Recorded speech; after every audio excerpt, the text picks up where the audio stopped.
Hey guys, welcome back to Main Street Living. So excited to get the show started. Valerie, Cheryl, if you've turned on your TV lately, of course, you know, there are many home improvement shows out there. Obviously, home improvement, yard improvement, self-improvement. And these days, the trend is DIY, do it yourself.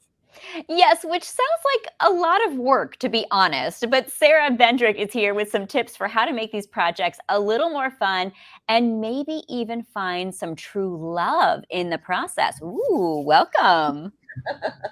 Sara, welcome to the show today. And we know that you are an expert in the field of DIY, but now you have teamed up with Match to encourage people to DIT and start a hashtag, what is it called? Renovationship.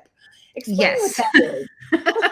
Yes, renovationship. So coming from an industry where I've been fairly handy, I've always historically brought people to a job site or done projects with people. And I think it's a great way of getting to know other people. And I think the goal with renovationship is to not pull in super intimidating projects, and you're not trying to judge people, but it's trying to do something more interesting than maybe going out for coffee or going out for alcohol or drink or wine or whatever. You know, that can be fun too, but you really learn a lot about a person when you actually have a task at hand and see how you guys communicate. And if somebody's dominating, or if somebody is like, hey, I trust you, or like, hey, let's do this together, you'll be able to pick up those cues really fast. There's something to be said for being self-efficient and being so attractive. Why is that attractive if you can DIY? Sure. And I think it's a fine balance, because you don't, being self-sufficient means that regardless of whatever happens in your life, you are still going to push on and move on in your life in a way that you don't need to rely on somebody else to do that. There's a fine balance though, in terms of like having too many walls up where like you can't let people in. So being able to let people in, but also knowing that regardless of what happens, you're still able to get to the finish end of whatever project that is that you're doing, or at least continuing to try. And I think that resilience is very attractive. And, you know, sometimes it can be attractive to be a little mindless about something or have somebody help you with something, and that's fine. But in the long run, if you're going to be in a marriage or serious relationship with somebody, one person can't be holding the weight of the other person. It should be a partnership. What are some DIT dating ideas? You know, like how would you start slow for a first date? Oh, good question. So I think first of all, it depends on how well you know somebody or how comfortable you are with somebody. So I wouldn't say the first date should be inviting somebody to your home unless that's your comfort level.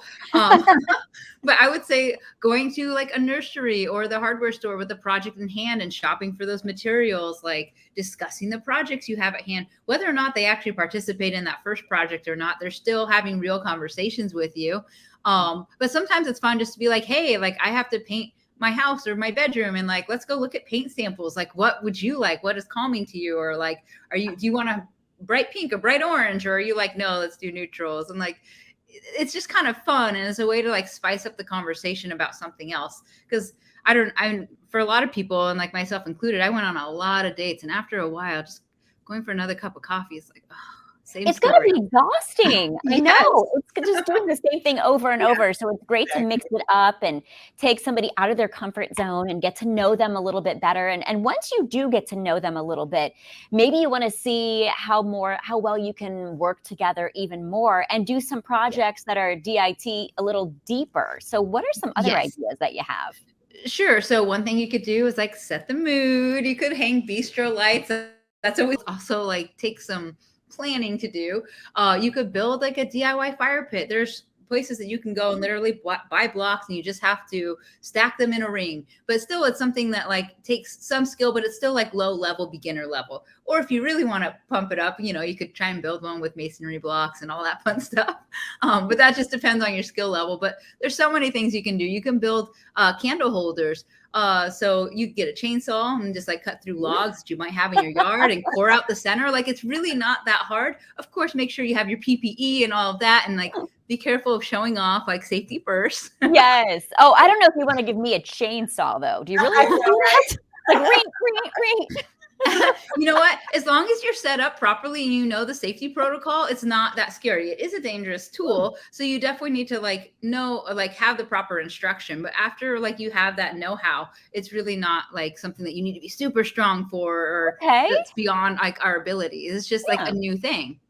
So Sarah, what I want to know is, have you actually seen this work in a dating situation? Well, it worked for me. It definitely worked for me because it was really, for me, it was like I had some people that were very much intimidated by me being a capable person. And, you know, I found that like, that was a red flag for me. Like, okay, like if you're not going to support me in all that I'm interested in, then like, yeah, I don't know. And so like, it helped me weed out people that might have like a little too much machismo or like too much ego maybe. And so and yes, I have seen it with I have a lot of really handy friends, guys and gals, and anytime you bring people together for a project, like you really are like, okay, like how are they talking to me? Like, do they respect me? Like, I don't have to understand this, but like they're not talking to me like I'm stupid, if you know what I mean. Yeah, you're so insightful about all of this. I've been following you online, so how can our viewers follow you? And congratulations, because you have some personal news too, right? Yeah, so I am engaged. Yay! Yay! Beautiful. Yeah, it's super exciting. We're so happy. Yes, we I mean, for us, I had him come on to a few of my job sites. We did a few projects, and then eventually I had a cabin and we renovated it together. And boy, will that really put you to the test. And you know, if we could get through that, like we can do this. Well, if it works for you, it'll work for anybody. Congratulations again, and thanks for joining us. We can follow you with the info at the bottom of the screen. Thanks, Sarah. Yes, please. Thanks. Bye. Bye-bye. Up next, the inside scoop on a brand new movie.